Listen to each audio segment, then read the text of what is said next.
Welcome to the Flowered Path. In this episode, we'll be hearing another reading from Brother Richard on the miracles of three holy brothers from the early days of the Franciscan order. After that, I'll be welcoming Phillip Campbell back to the show, and we will talk about Saint Genevieve and his historical novel about her, Matron of Paris. First, I want to thank Flowered Path patrons. Patrons and donations help me continue to make the Flowered Path and bring you more content.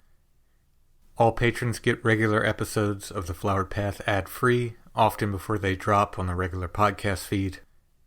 Rose and Orchid tier patrons also get shout-outs on the show. Orchid tier patrons get monthly merch mailings as well.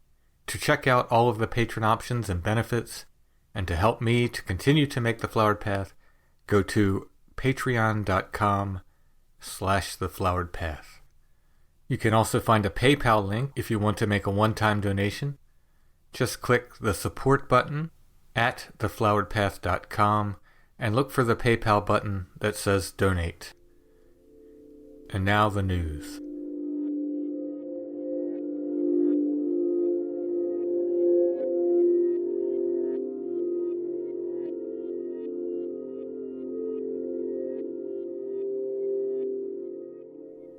In the summer of 2023, 4 priests from around the state of Louisiana met in person for the first time and shared a plate of nachos.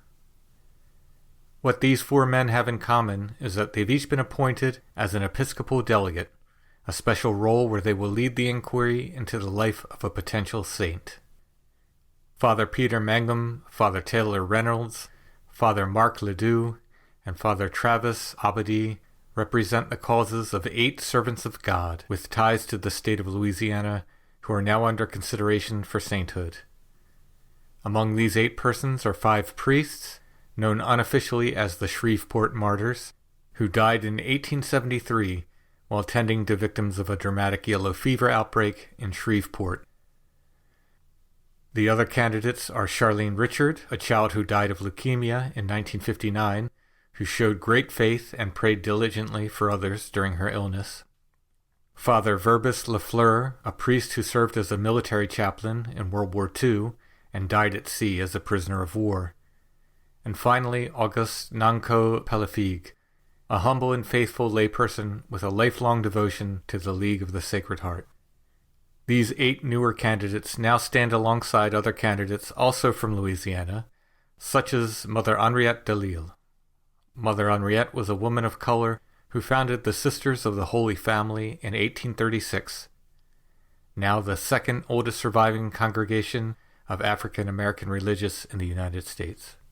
Mother Henriette was declared venerable in 2010, and since that time at least 2 healing miracles attributed to her intercession have been put forward for consideration by the Church.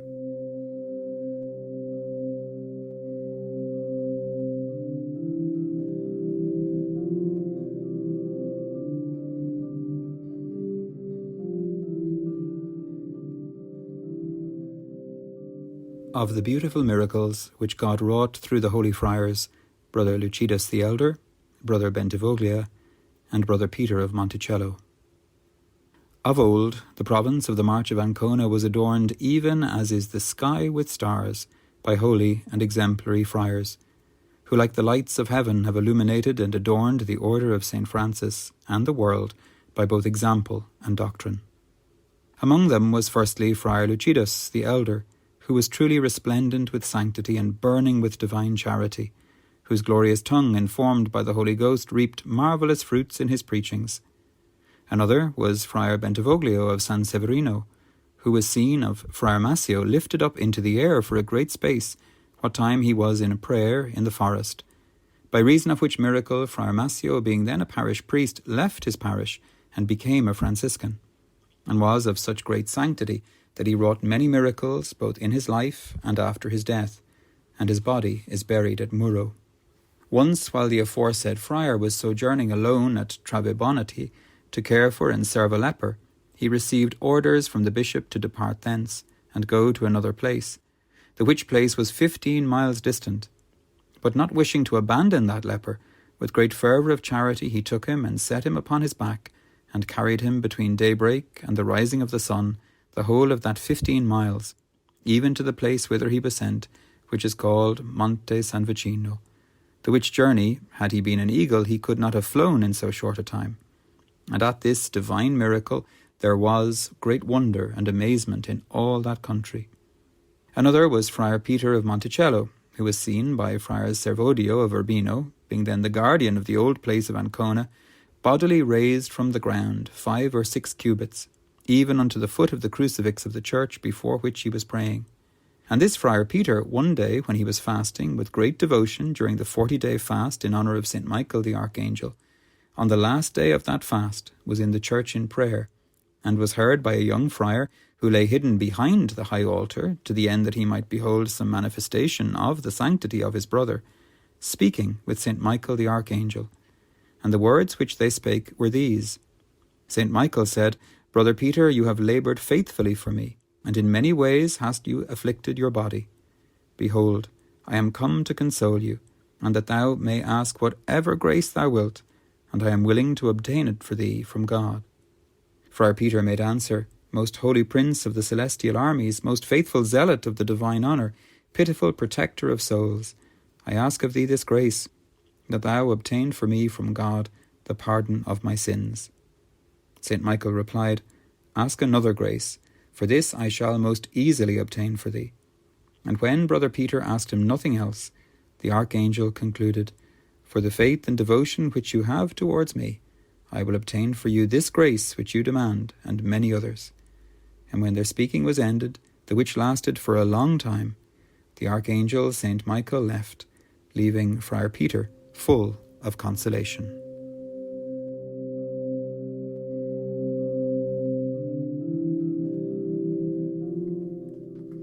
Brother Richard's book, Still Points, is available now in hardcover and as an audiobook, wherever you purchase your books.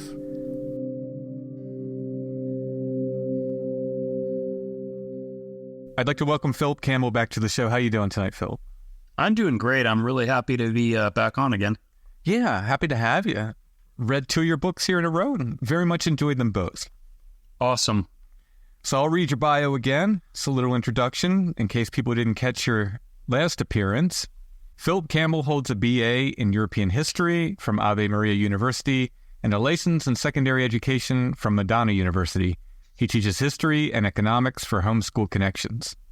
Mr. Campbell is the author of the Story of Civilization series from Tan Books, Heroes and Heretics of the Reformation from Tan as well, and he has self-published several works through his publishing company, Cruachan Hill Press.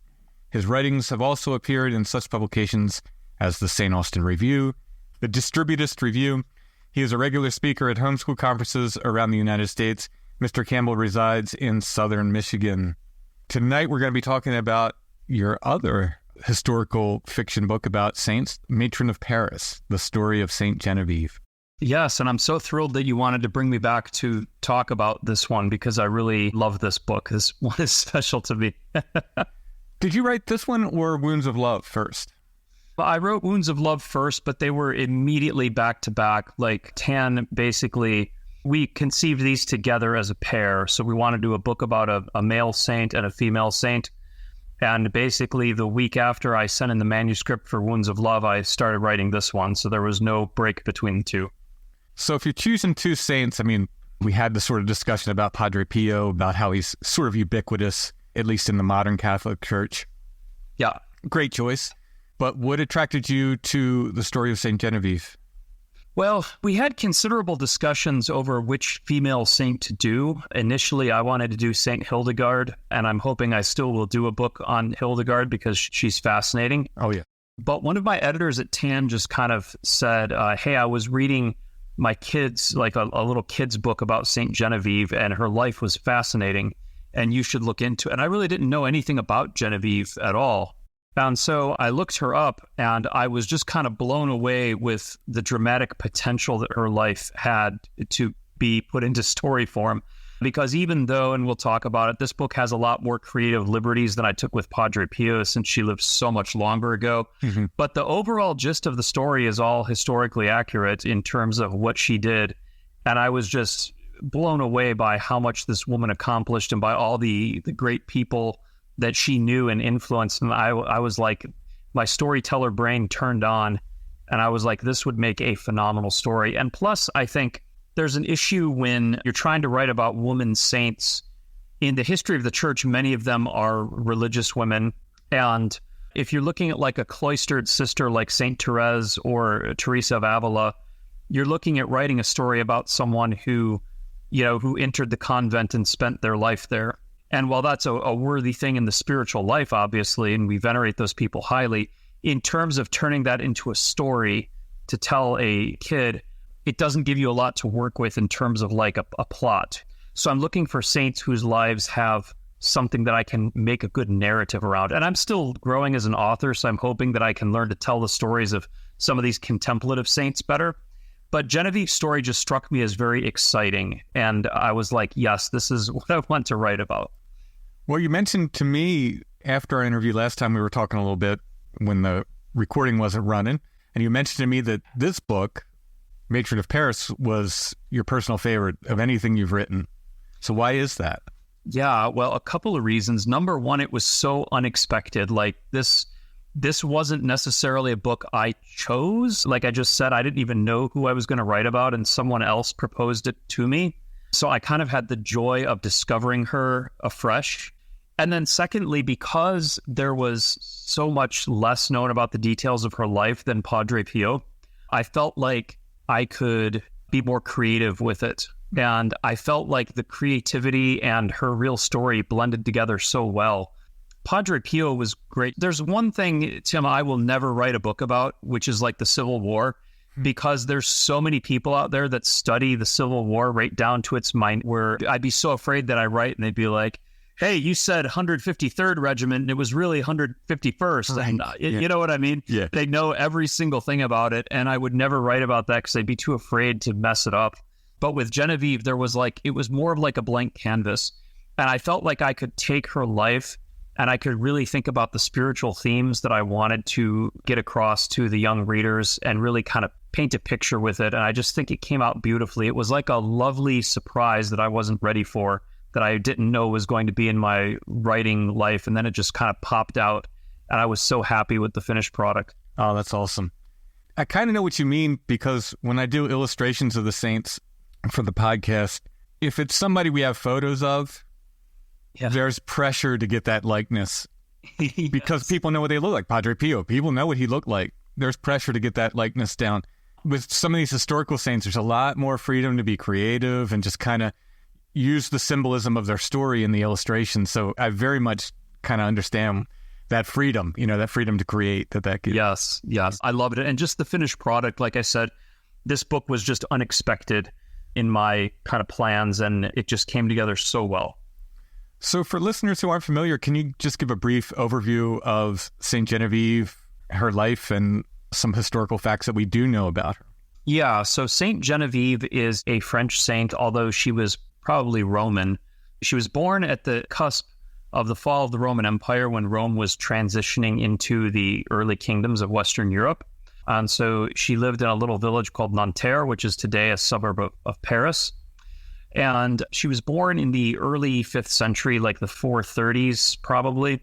And her life wasn't easy. She lost her parents at a young age, and then she had to live through her country being, the Roman Empire falling. So her whole political system she lived in collapsed, and then her country was overrun by Frankish barbarians who were pagan.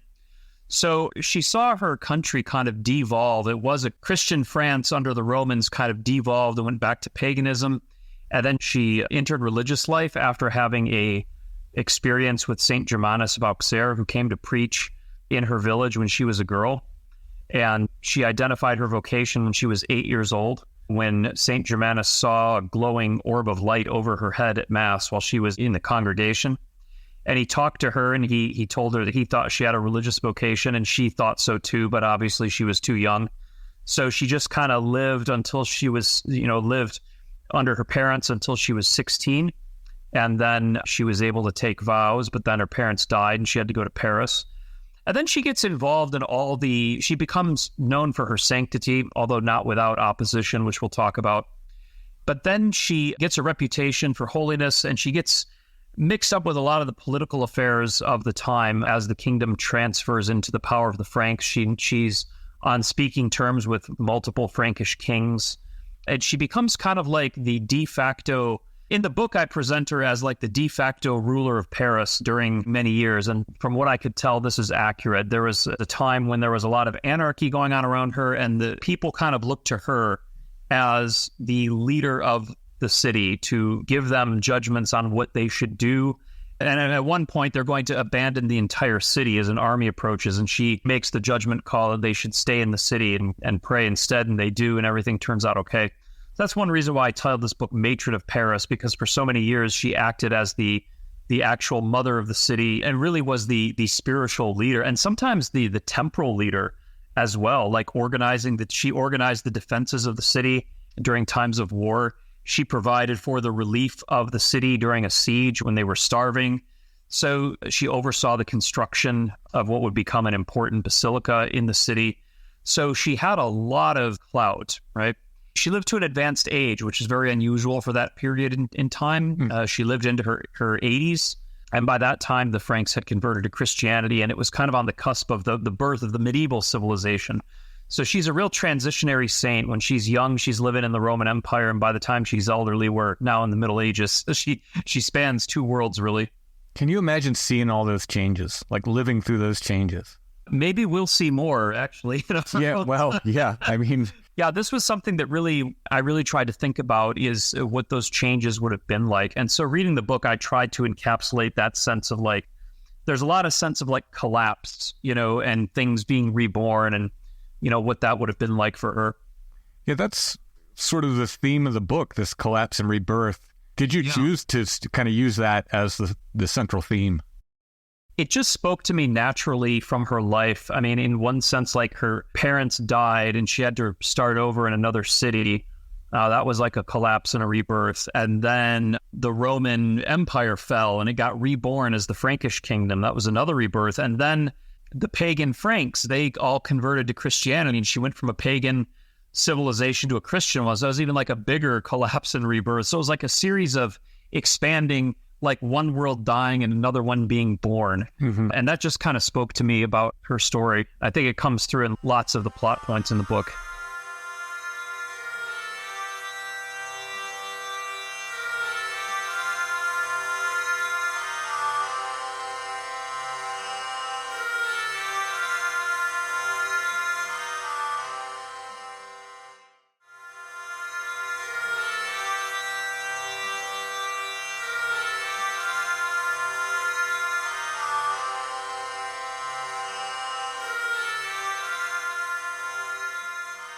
Well, from your biography, we know you're a historian, but did you have to do special research and specific research for day-to-day life in the early Middle Ages to kind of write this book? Yeah, I did. I did. I wanted to make sure I was as accurate as possible. Like, there's a chapter where it describes her going to Mass, and I did as much research as I could on what the Gallican liturgy looked like in 5th century France at that time. Oh, cool. Because obviously the Mass didn't look like it does today. Mm-hmm. And I wanted to be as accurate as possible. So a lot of the prayers that you see in the book that were referenced in the Mass are from like ancient manuscripts of the Gallican liturgy. And there's I had to research the geography of Paris, so she spends a lot of time at this cathedral, Saint Etienne, and I had to think, okay, where is that in the city of Paris? And I found out it's on a little island. So I'm glad I figured that out. And so in the book, it talks about how when there's a bridge that she crosses to get to this cathedral. And I wouldn't have known that if I wouldn't have done the geographical research. And so I looked at like archaeological sketches of what the city looked like, where the Roman walls were. And so I did a ton of research on it to try to make it as, true to the time as I could. Whenever I'm writing nonfiction, you have this sort of point where you have to tell yourself, like, okay, I've gathered enough information. Now it's time to sort of produce. Yeah. Do you have that moment as well when you're writing fiction where it's like, okay, I think I have enough research to go on now? Yeah, you do. And at a certain point, you just have to move on and say, okay, this might not be exactly right. But like when I wrote the Padre Pio book, okay, I don't want to talk about Padre Pio, but when I wrote the Padre Pio book, I put lots of Italian expressions in the book, right? Okay. These are expressions that I heard when I was growing up because I came from an Italian family. My dad had Italian things he'd say, and my grandmother would as well. And so I put them in the book, and my dad read the book, and then he was like, what are you doing? Like, he's like, these people are Italian, and we speak, these phrases are Sicilian, because Sicilian's a different language than Italian, and he's like, what are you doing? That's a Sicilian phrase. They'd never say that in, wherever. I was like, oh, man. And so at a certain point, you got to be like, okay, I know there's going to be things that are off, but whatever, as long as I try as hard as I can. Yeah, sure. I'm really fascinated by this time period in France because a lot of the historical information I'm using for these saint stories for the podcast, I'm reading these old hagiographies. And it almost seems like in this period in France, or what will become France, we'll just call it France as shorthand here. Yeah. It almost seems like sainthood was contagious. It seems like all these saints knew each other. And I guess like the question is, do you think there were more saints back then, or does it just seem like maybe because they're extraordinary people and their stories survived more than the stories of common folk that it just seems that way? I really don't know. I've thought of that as well, that there seemed to be just every person that went off and started a convent seemed like they were a saint, Yeah. I'm sure that there's a little bit of bias in how we're reading it because these are obviously the stories that have survived. I mean, people weren't very literate back then, and they didn't tend to write down histories unless there was something extraordinary going on. Sure, yeah. So we know very little about common life. I mean, I don't doubt that there was a lot of sanctity because of we're, at the formative period of like the Benedictine monasteries springing up and Europe is being converted and Christianity's vibrant and growing.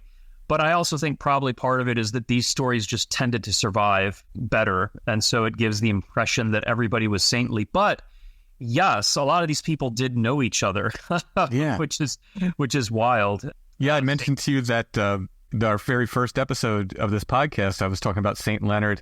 So Clovis I and Queen Clotilda made appearances. Saint Remigius made an appearance in his story. It just seemed like all these people knew each other. It was really interesting.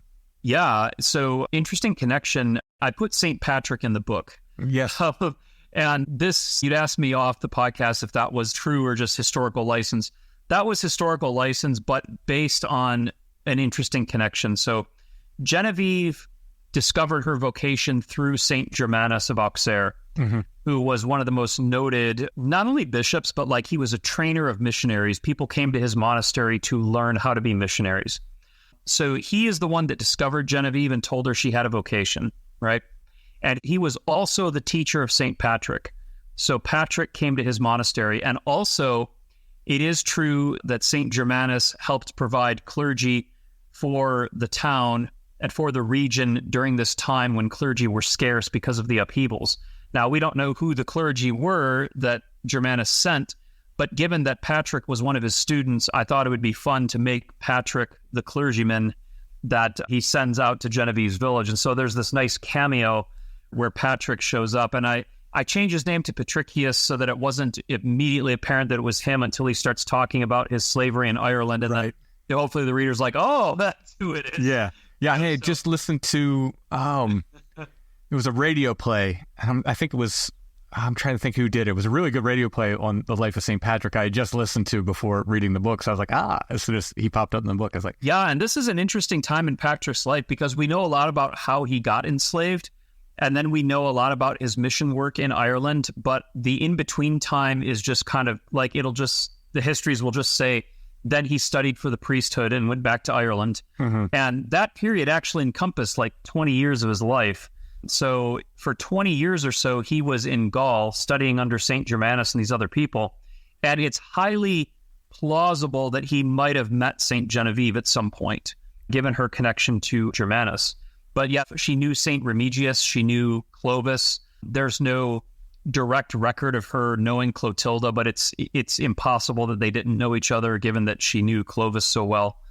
So she was right in the mix of it, and really matronly, because by the time Remigius and Clovis and Clotilda and all these people are on the scene, Genevieve, she's from the prior generation, so she's a bit older. Yeah. And that's what you see in the book, is that Clotilda's just like a teenage girl when she comes into the sphere of Genevieve. And I have Genevieve being like a motherly influence on St. Clotilda. Mm-hmm. Yeah, we could set up a game of with the 5 degrees of separation with all these different see how we could. Again, I could write a early medieval saints expanded universe where like the books all tie into one another. There you go. And St. Patrick shows up and he's like, Genevieve, I'm putting together a team, like that. Get them all together. There's this figure in the book that his name is Desiderius. Did I pronounce that correctly? Yeah. Okay. Who is an excellent villain, like a really kind of classic villain for a major portion of the book anyway. Yeah. Was he based on a historical figure, or did you create him for the book? He's based on a combination of historical figures that were nameless in her actual hagiography. Okay. So in Genevieve's real life, shortly after she came to Paris, she quickly got a reputation as being a wonder worker and a saint, despite the fact that she was so young. I think she might have not even been 20 years old at the time. And this aroused a lot of hostility from people in the church in Paris. There was kind of like an entrenched ecclesiastical establishment in Paris, and they resented her as an outsider, and they resented the attention she was getting. And the clergy there, now I didn't know anything about very little is known about the bishops, except their names. So a lot of them were just filled in, but the clergy was extremely hostile to her. And I get the impression that the clergy was somewhat corrupt there. The hostility spilled over into a murder attempt where someone tried to drown her, which really happened. And I portray that in the book, where she's attacked when she's a young woman and they try to drown her. Now, the histories don't say who these enemies were, but so Desiderius in the book, he is kind of like a rogue priest. He's a priest who is corrupt, and he's kind of gone over to the dark side, and he gets envious of Genevieve, and he makes it his mission to destroy her, even to the point of resorting to hiring thugs to try to kill her. Mm-hmm. And then he basically apostatizes from the priesthood entirely to try to become a civil leader during the collapse of Roman France. And I won't give away what happens to him, but yes, he's a villain for many chapters of the book, based on real events. I imagine there must have been someone like him behind these things, which makes it even more amazing what she dealt with. Nuns these days typically don't deal with hostile clergy trying to have them murdered. But this is what Genevieve was dealing with as a 20-year-old girl, while her kingdom is collapsing around her. Yeah, I mean, uncertain times indeed. Yeah.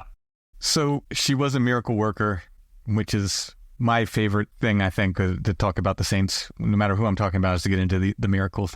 But her most famous miracle was worked after her death. Can you tell us about that? Yeah, centuries after her death. She died around there's debate on the day of her death, but she died around 513-ish.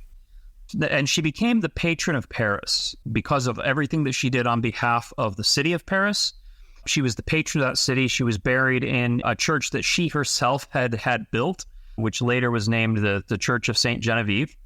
And so she became the protectress of the city that the Parisians went to in times of need. Now, in the year 1129, there was a plague that broke out in the city.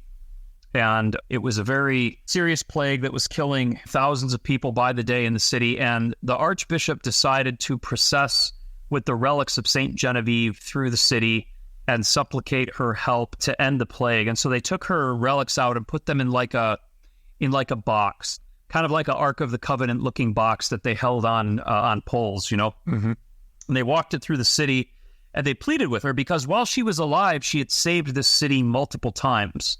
She was responsible for preserving the city of Paris, and so they pleaded with her. And as they marched through the city with this box of her relics, people who touched the box were instantly cured of the plague. And not only that, but as they're walking through the neighborhoods, the plague would cease in the neighborhoods as the box passed by, kind of like a wave washing over the city. And the plague was instantly stopped. And this was not some like medieval, like some legendary pious medieval story. That word of this spread all over Europe. The Pope sent people up to Paris to investigate and ask what happened. And this was before, by the way, this was 50 years or so before the church had even begun formal canonization procedures at all. Like, this was still before the church had canonization.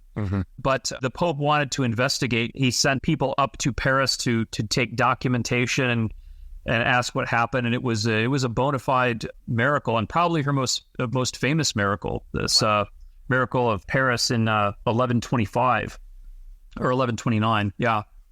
Now, sadly, and I should have put this in my notes, but Genevieve's, this just makes me so mad. Her relics were attacked during the French Revolution. Oh, yeah. They dragged her relics out and destroyed them.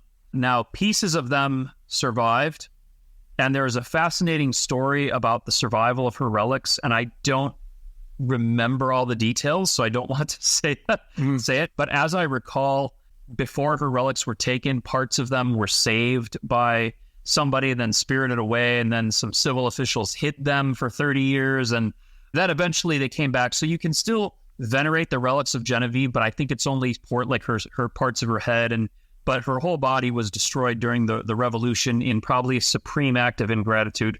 Yeah. Wow. That's horrible. Yeah.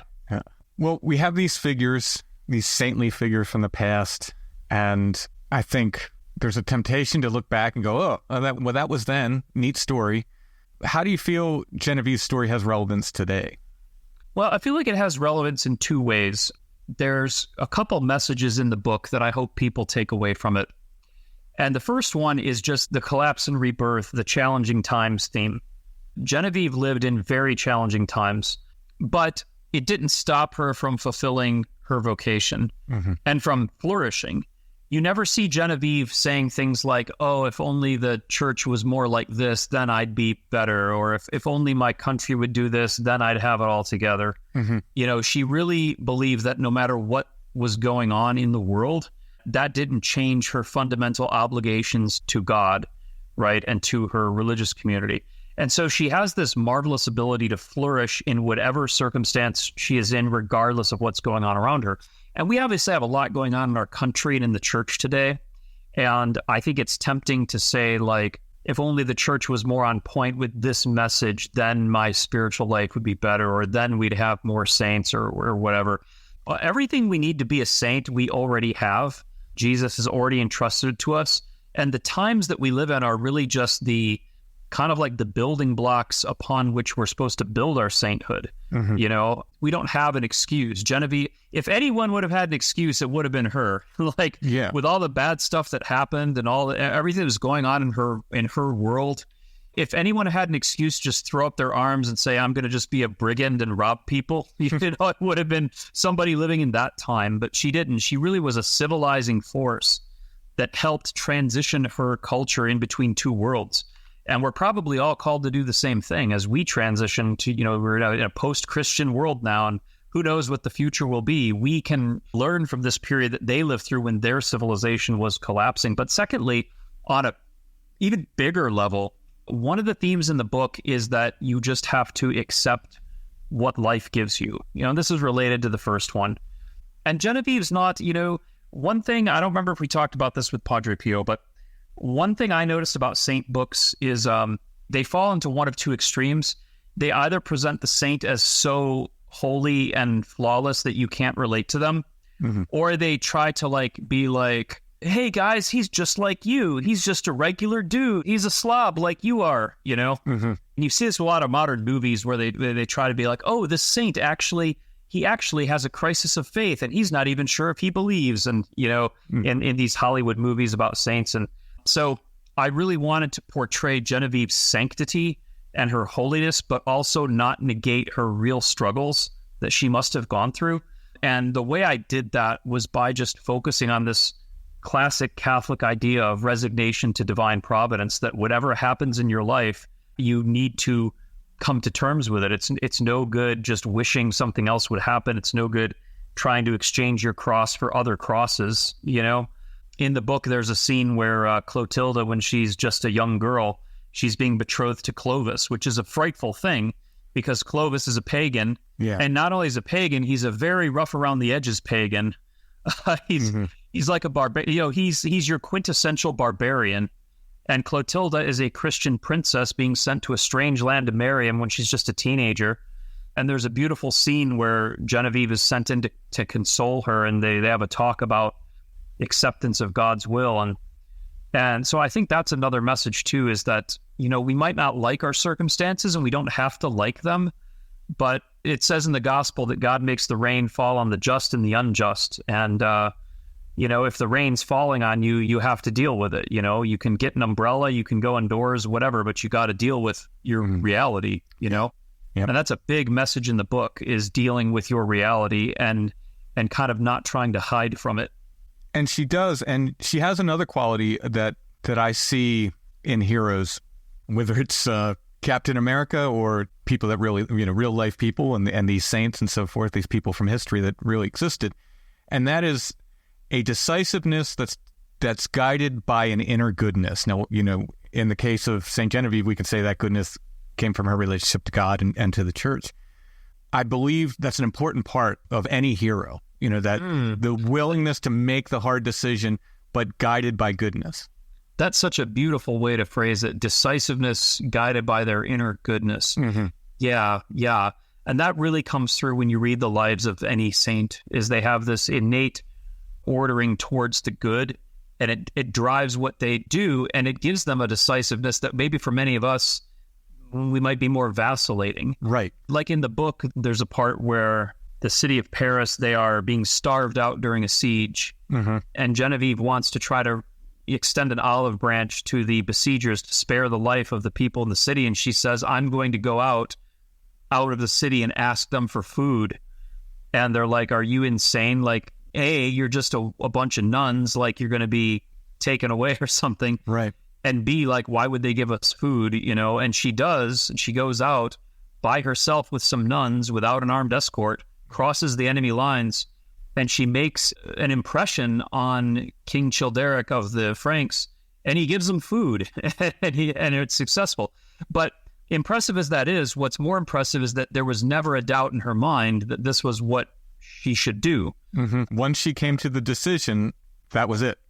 That was it. And then she could commit that to God. Yeah. And whatever was going to happen, but she knew what she had to do. That's what makes the saints always so bold. They're bold in the spirit of holiness, and it's such an attractive characteristic of them. It's what makes them heroes, really. Like you said, it's the quality of any hero. Yeah. Yeah, I think so. And something it's difficult to do. That's why they're extraordinary. It's difficult to make those hard decisions like that.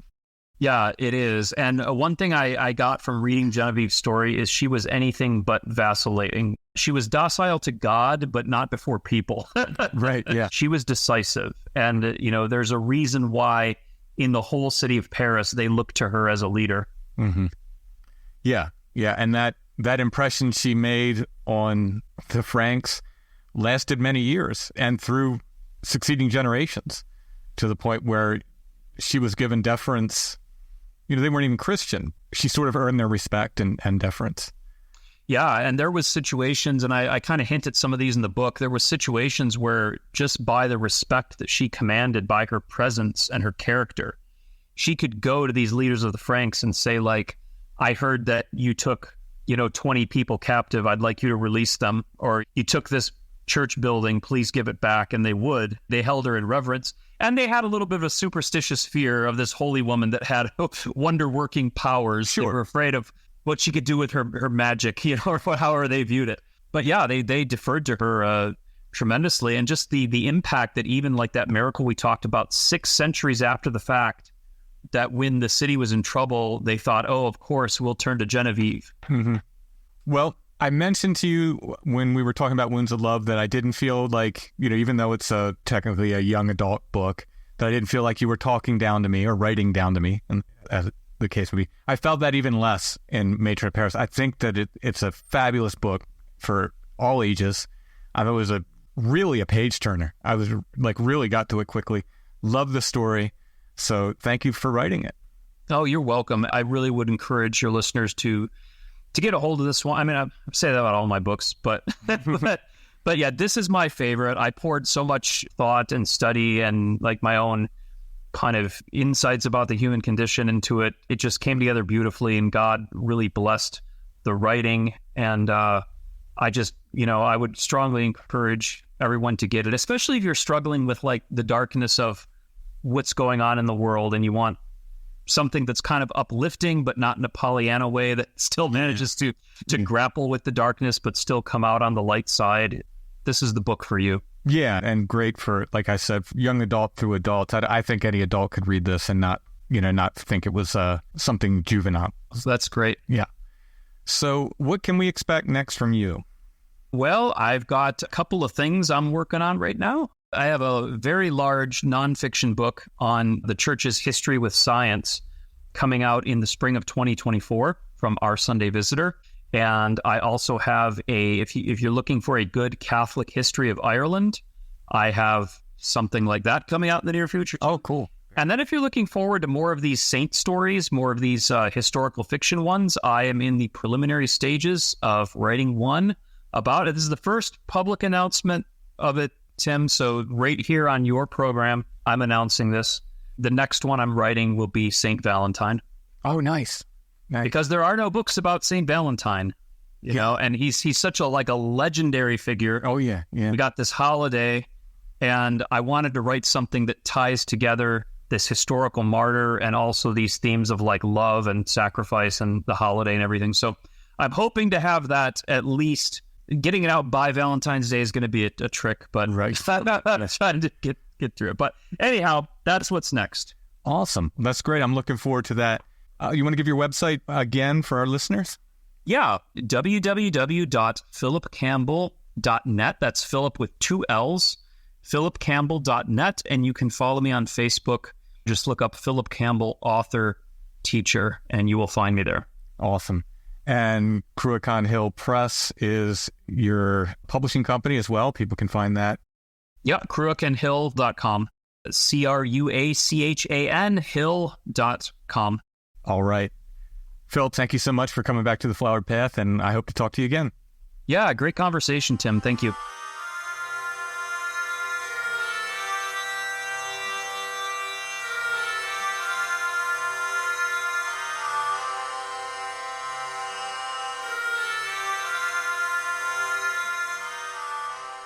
Saint Genevieve is the patron saint of Paris. Her feast day is January 3rd.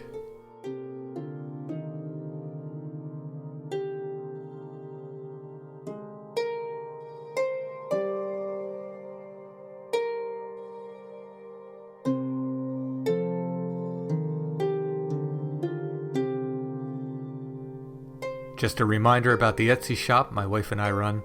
If you want to help support the Flowered Path, that's another way you can help. The shop name is Lost Grave, one word. You can find it at etsy.com/shop/lostgrave.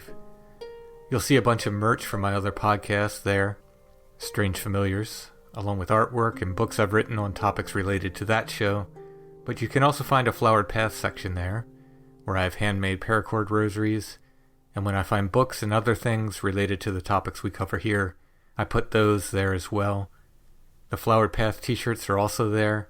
We should have restocks of those in all sizes, small through 3XL soon. In fact, they should already be here, but UPS seems to have misplaced the box. So maybe a little prayer to St. Gabriel the Archangel is warranted. As far as the paracord rosaries, I think I finally caught up on all the custom orders I was doing, and we have a few full-size as well as single-decade pocket rosaries in the Etsy shop now. If you want a custom rosary with a different color cord or with a certain saint medal attached, just contact me. We can make that happen. Again, the Etsy shop name is Lost Grave. If you type that in at Etsy, it should ask you if you're looking for our shop as well. The sources for the news segment can be found in the show notes for this episode at thefloweredpath.com. News writers for The Flowered Path are patrons and friends of the show, Sarah and Kevin. Please like and subscribe to The Flowered Path wherever you are listening. If you are inclined to leave a nice review, that will help as well. The Flowered Path is on YouTube, so please subscribe to our channel there. You can find it by going to youtube.com/@thefloweredpath6395. No matter where you're listening, if you like what you hear, please share the episodes with your friends and family and on social media. You can find The Flowered Path on Facebook, facebook.com/thefloweredpath. We're also on Instagram @thefloweredpath, and you can find us on the web at thefloweredpath.com.